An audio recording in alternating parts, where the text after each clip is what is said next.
Statistics show that only 3% of the 24 million credit active South Africans have seen and understood their credit report. Now, credit is foundational to the overall financial wellness, and this signals the need for better credit education for all South Africans.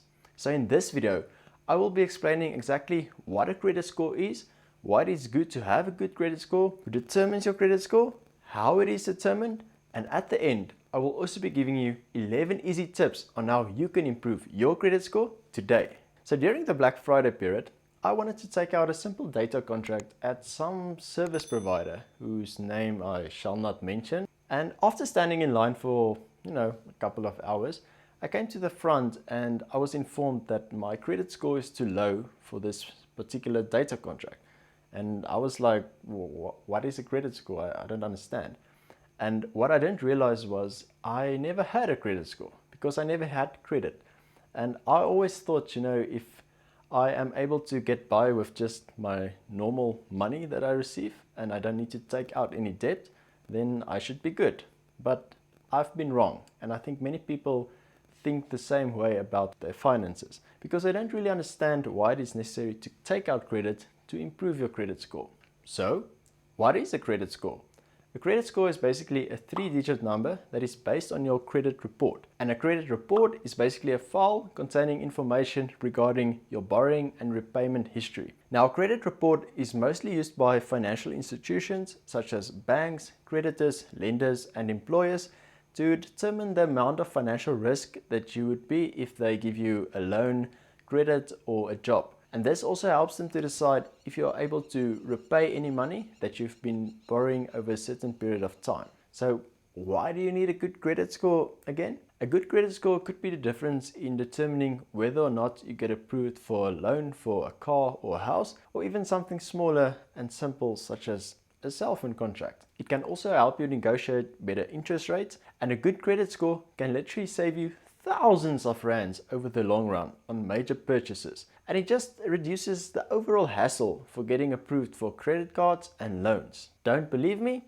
Let me give you a quick example. If you have a very good credit score and you manage to get your interest rate at primal rate, which is currently around 7% in South Africa, and you take out the loan for 1 million rand over a period of 20 years, you'll end up paying around about 860,480 rand in interest. Now, if your credit score is a bit lower and you manage to get an interest rate at primal plus 1, which is 8%, you take out the same loan amount over the same period of 20 years, you'll end up paying 1,007,360 rand, which is a difference of 146,880. Now, if your credit score is lower than that and you get primal plus 3 interest rate, which is 10% for the same loan amount over the same period of years, you'll end up paying 1,316,000 rand, which is a difference of 455,520 rand. And if you have a very bad credit score and you get prime plus 5, which is 12% for the same loan over the same period, you'll end up paying 1,642,400 rand, which is a difference of 781,920 rand. Those are the numbers. Those are some stats for your ass. So you can see, by just having a better credit score, you can save up to 6 figures on a loan over a long period of time, which is basically due to the wonder called compound interest. But this can really count against you if you're not careful. Now, who exactly determines your credit score? There are basically 4 main credit bureaus in South Africa called Experian, TransUnion, CompuScan, and XDS. Now, a credit bureau is basically a company that collects information regarding the credit rating of an individual. Now, they get this information from other institutions such as lenders, mobile phone companies, and utility companies. Now, they take this information, organize it, and store it in a way that is easily accessible by a potential lender in order to determine an individual's potential credit risk. And these companies are basically interconnected with all sorts of other institutions, including banks, lenders, and credit providers. And basically, they are sending your information back and forth every time you want to borrow money. Now, every single South African is entitled to 1 free credit report from each one of these 4 credit bureaus, after which you might pay a small fee ranging between 20 and 80 rand to view your subsequent credit reports. However, if you sign up with Experian through ClearScore, which I'll link in the description, you can view your credit score as many times as you'd like, and they also give you a lot of information on how you can improve your specific credit score. So how exactly is the credit score determined? Now, this is quite complicated as there's no universal credit score for everyone, there's no rule book and no set formula to tell you exactly how your specific credit score is determined. There are, however, certain factors that influence the way that lenders view you that can have an impact on your credit score. Now, around about 35% of your credit score is influenced by your payment history, and in short, how good you are at repaying your debt. Now, if you miss one payment, this will leave a mark on your credit report and can have a negative impact on your credit score. If you miss several payments, your lender may decide to put your account into default, which carries a much heavier penalty and can have a much more negative effect on your credit score. Now, both missed and default payments leaves a nasty mark on your credit report and can stay there for up till 5 years. Now remember, it is always better to at least try and pay off your debt, even if it's late or not the full amount. This will demonstrate to the lenders that you at least try to pay off your debt, and this is always preferable to not paying your debt at all. And if you know that there's a credit bill that you really won't be able to pay off, then contact your creditor beforehand and try to make alternative arrangements. Now, 30% of your credit score is based on the amount of credit that you owe and how much of your credit limit that you are using. Ideally, you'd like to keep the credit payments between 20 and 30% of your income, and having a higher credit limit on one of your credit accounts could be a positive sign, as this will show lenders that you have been trusted with a much higher amount of credit. However, do not go and max out this credit card, because this in turn can have a negative impact. 15% of your credit score is based on the length of your credit history or the age of your accounts. Now, banks and lenders would obviously like to know if you would be able to repay the money that you borrowed. And the longer your credit card account is, the more data they can generate in order to determine whether or not you are trustworthy and reliable to repay your debts. Now, if you have a credit account of less than 1 year old or no credit accounts, the lenders simply don't have enough current data to determine if you are a reliable person, and thus you are classified in a higher risk, which in turn have a negative effect on your credit score. The next 10% of your credit score is based on your application for credit.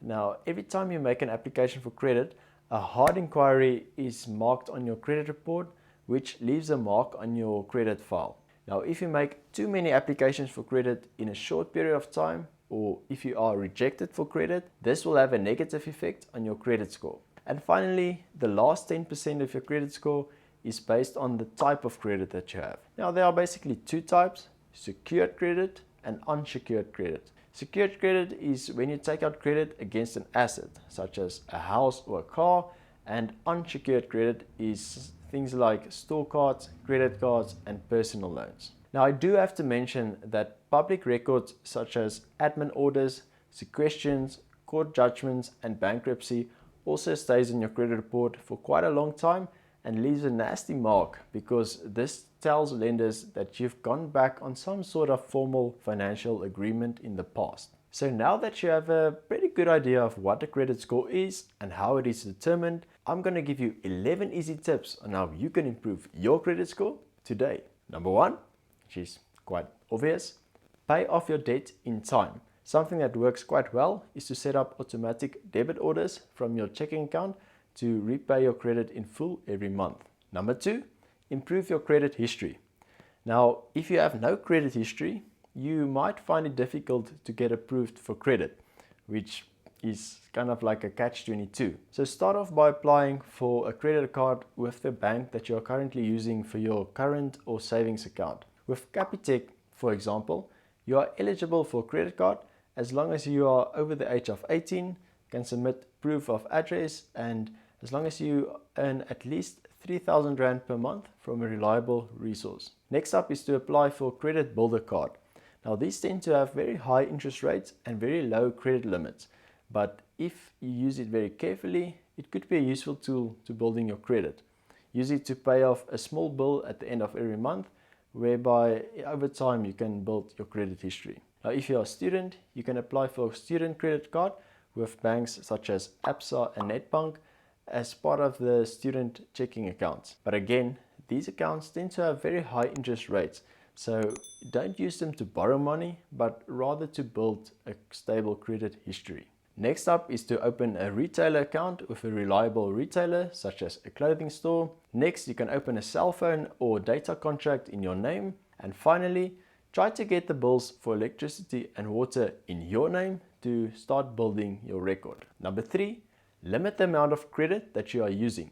Do not max out your credit card and try to keep your credit utilization below 35%. So for example, if you have a 10,000 Rand credit limit on your credit card, only try to use below 3,500 Rand every month. Number 4, plan ahead when considering applying for credit. As mentioned before, inquiries from credit providers or banks counts as hard inquiries on your credit report and will have a negative impact on your credit score.